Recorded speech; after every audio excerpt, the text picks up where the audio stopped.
1964, the boy was born and they named him Geoffrey Preston Jorgensen. He was born into a difficult situation. His parents were poverty-stricken. At the time of his birth, they were high school students, so they had no job. His father Jorgensen was 18 and guess his mother was 16 when she became pregnant.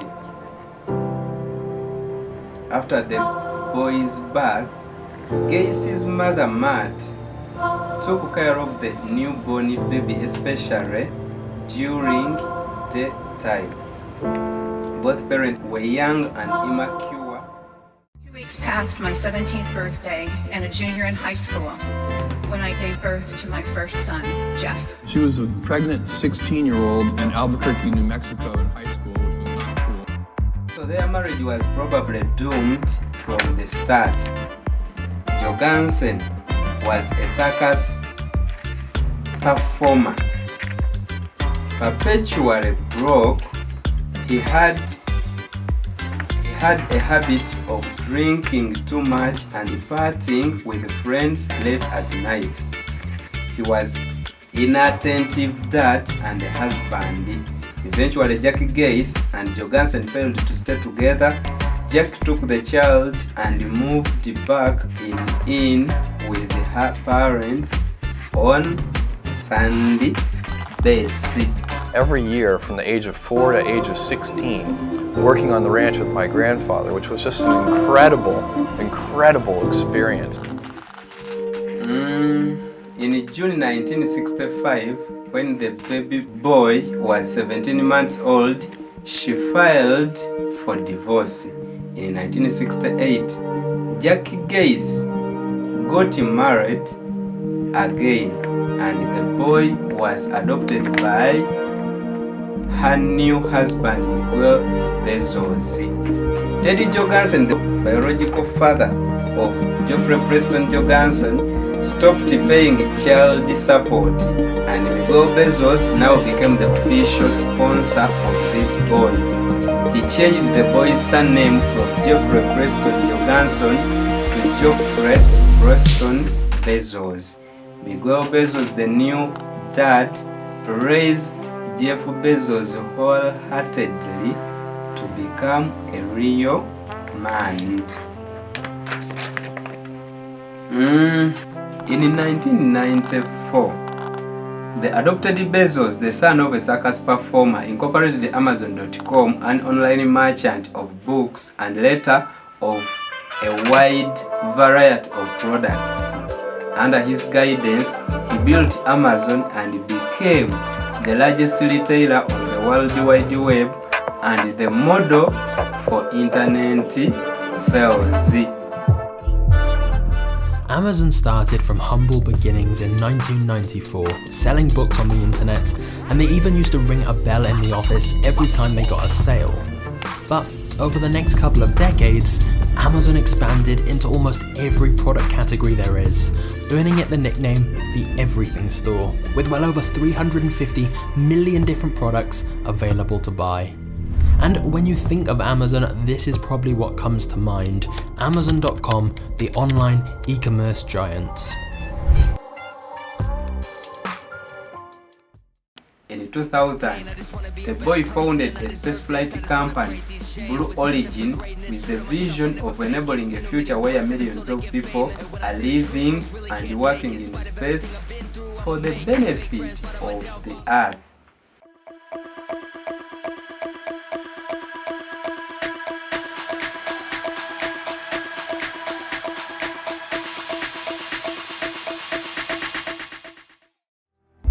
It's time to go back to the moon, this time to stay.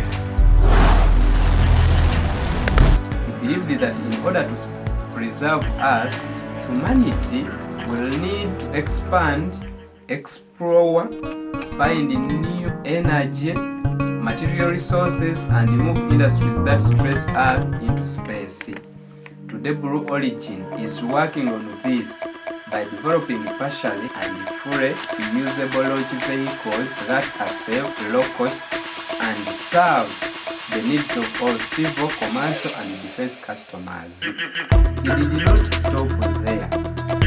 In 2013, the Amazon boss bought the Washington Post, and within 3 years, the paper had doubled its web traffic and struggled in the wake of the financial crisis. Everybody is watching what you do at the Washington Post. Yes. You bought the newspaper out of your personal funds. It's not an Amazon project. Correct. What are you doing? Well, I didn't seek to buy the Washington Post. I've known Don Graham for many years. Earlier this year, Don, through an intermediary, approached me and said, you know, would you be interested in buying the Washington Post? And I was very surprised. And my first question was, why would I even be a logical buyer? I mean, I don't know anything about the news business. I said, I don't understand why I would be good at this. Don thought that, because the newspaper business is being so disrupted by the internet, that somebody who had a lot of internet knowledge and technology knowledge could actually be very helpful. And you believe that? To the Post. I eventually came to believe that after having multiple conversations with Don. In 2018, a boy born into a poverty-stricken family, Bezos dragged himself out of the gutter to become the wealthiest person in the world.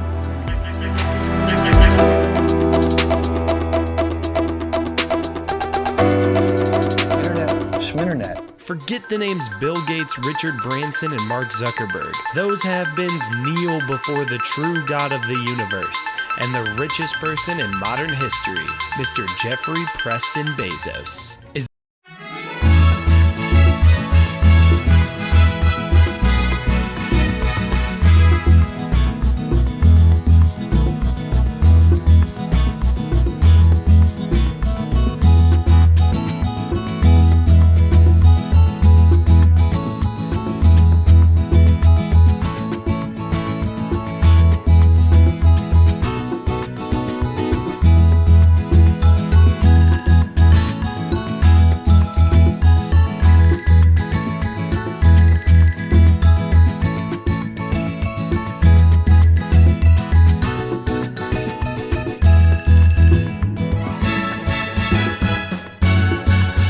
This came as a result of Amazon's soaring stock price.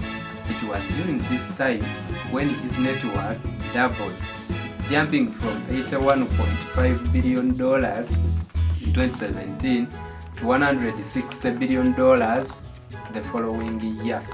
As of today, the guy is number 2 on the Forbes billionaire list. Did you know most of us were born and raised like this boy? Come from poor families. Our parents were not prepared enough to bring us on earth. Aren't you surprised to find out that most of us are not as successful as this man? Well, most of us know clearly that a person to become successful, it's not about where he or she comes from. It's not about the school she went to or the skin color, but our habits, the friends we connect with, the desire to succeed, etc.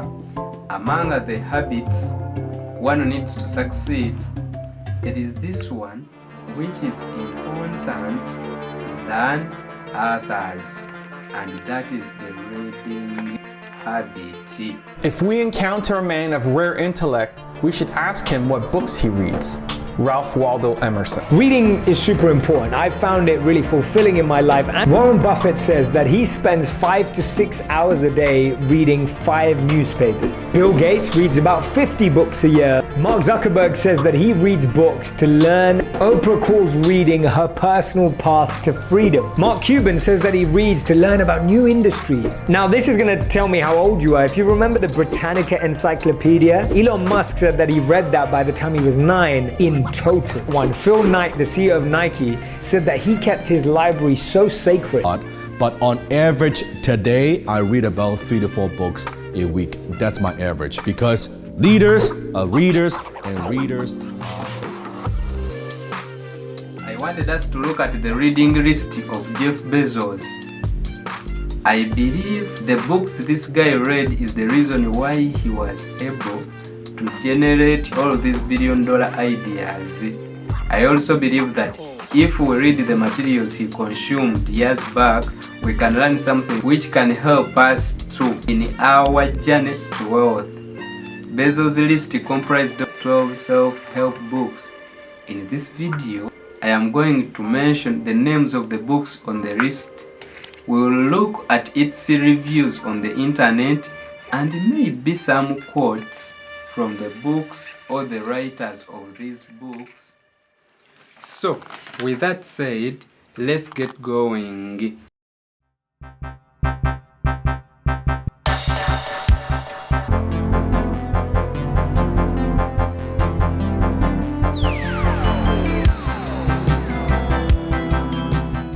Book number 1. The Black Swan, The Impact of the Highly Improbable. This is a 2007 book written by a former options manager, Nicholas Taleb. The Black Swan focuses on the extreme impact of rare and unpredictable outlier events and the human tendencies to find simplistic explanations for these events retrospectively. Taleb has referred to the book as an essay or a narrative with one single idea: our blindness with respect to randomness, particularly large deviations. The book moves from literary subjects in the beginning to science and mathematical subjects in the later portions. I can summarize this book in 2 words: shit happens. Actually, I should be more fair since the author spent 300 pages laying out his beliefs and arguing his conclusions. The real summary of this book should be: shit happens more often than you think. I do recommend this for the ideas. It is worth a read or skim for anyone interested in statistics, economics, managing money, or just generally intellectually curious. It's called RMN. And lastly, elegant, stuttering, and universal in its applications. The Black Swan will change the way you look at the world. Taleb is a vast entertaining writer with wit, irreverence, and unusual stories to tell. He has a polymathic command of subjects ranging from cognitive science to business to probability theory. The Black Swan is a landmark book. Itself a swan. Book number 2. Data-driven marketing. The 15 metrics everyone in marketing should know, by Mark Jeffrey. This book was named Best Marketing Book of 2011 by the American Marketing Association. In the new era of tight marketing budgets, no organization can continue to spend on marketing without knowing what's working and what's wasted. Data-driven marketing improves efficiency and effectiveness of marketing expenditures across the spectrum of marketing activities, from branding and awareness, trail and loyalty, to new product launch and internet marketing. This book explains clearly how to use data-driven marketing to deliver return on marketing investment in any organization. I think everyone needs this book, don't you? Book number 3. Lean Thinking. Banish waste and create wealth in your organization, by James P. Womack and Daniel T. Jones. The authors claim to show how lean thinking with a new definition of value can breathe life into a company or any economic activity, doubling productivity and sales, risk stabilizing employment by providing a step-by-step plan on in-depth studies of 250 lean companies around the world. Book number 4, The Goal, a process of ongoing improvement by L. Goldratt and Jeff Cox. In this book, there is this guy called Alex Lego. Alex Lego is a hurried plant manager working ever more desperately to try improve on performance. His factory is heading for a disaster. So is his marriage. He has only 90 days to save his plant, or it will be closed by corporate EQ with hundreds of job losses. It takes a chance meeting with a professor from student days, Jonah, to help him break out of conventional ways of thinking and see what needs to be done. The story of Alex Lego's fight to save his company is more than compulsing reading. It contains a serious message for all managers in industry and explains the ideas which underline the theory of constraints developed by Goldratt. This is a book to recommend to all your friends, even your bosses, but not to your competitors. Am I clear? Not to your competitors. It is said that this book, The Goal, was a Bible. Was a Bible for Jeff Wilke and the team that fixed Amazon's fulfillment networks. Book number 5, Mythical Man Month, 1975, written by Frederick P. Brooks.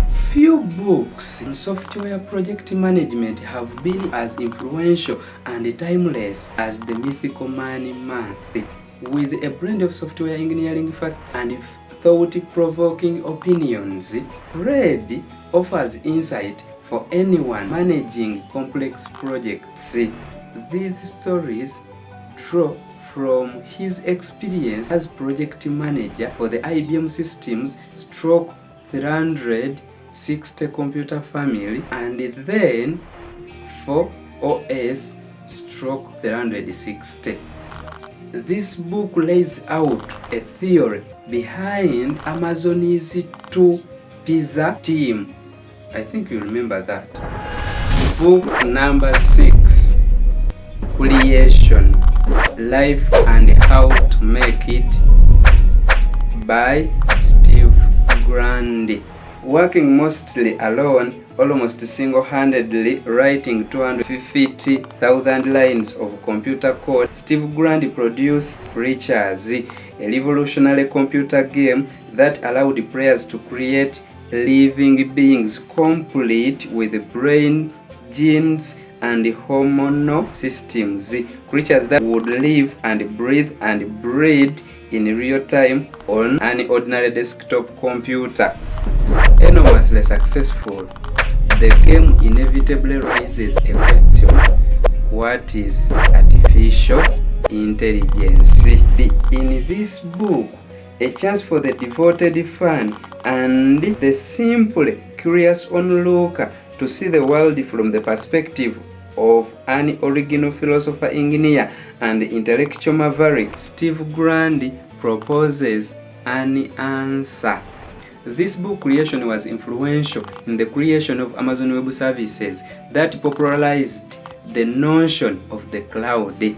I'm more than excited to tell you book number 7, The Remains of the Day, a tragic spiritual portrait of a perfect English butler and his reaction to his fading insular world in post-war England. A wonderful, wonderful, wonderful book which was written in 1989 by Kazuo Ishiguro. It was written by Kazuo Ishiguro. Hardest name pronounced, Kazuo Ishiguro. It seems like he's from the Banyankole tribe. Maybe the writer is from the Banyankole tribe. But anyway, Bezos says that this is his favorite novel. You've got to read it. You've got to read it, I tell you. Book number 8, The Innovator's Dilemma, which was written in 1997 by Clayton Christensen. In this revolutionary bestseller, innovation expert Clayton says outstanding companies can do everything right and still lose their market leadership, or worse, disappear altogether. And not only does he prove this right, but he tells others how to avoid similar fate. This book also facilitated the creation of the Kindle and Amazon Web Services. Book number 9. The book is called Good to Great: Why Some Companies Make the Leap and Others Don't. Written in 2001 by Jim Corney. Corney briefed Amazon executives on his seminal management book before its publication. Companies must confront the brutal facts of their business, find out what they are uniquely good at, and master their flywheel, in which each part of the business reinforces and accelerates the other part. That is book number 9. Let's go straight to book number 10. Memos from the Chairman.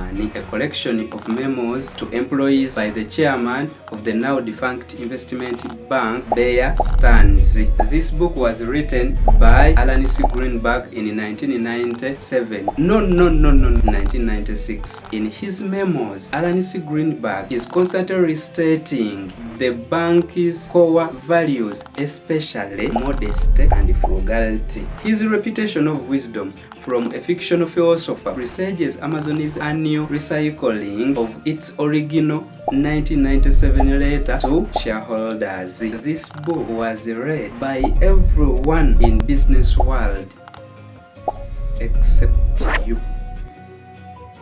Why don't you read this book? Please, after watching this video, go and get this book. You will thank me later.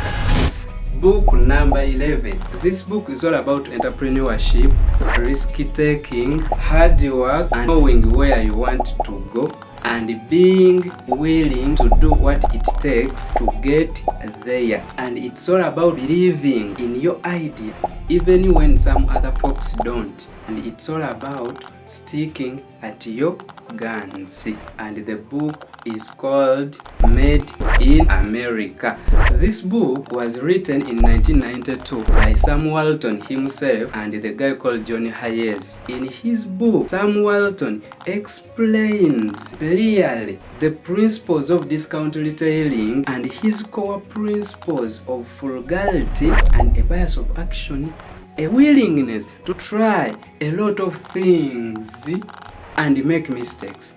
Jeff Bezos included both in Amazon's core values. And lastly, it is called Built to Last. Please look for this book. I'm not going to explain much. I know you know this book. Go look for it.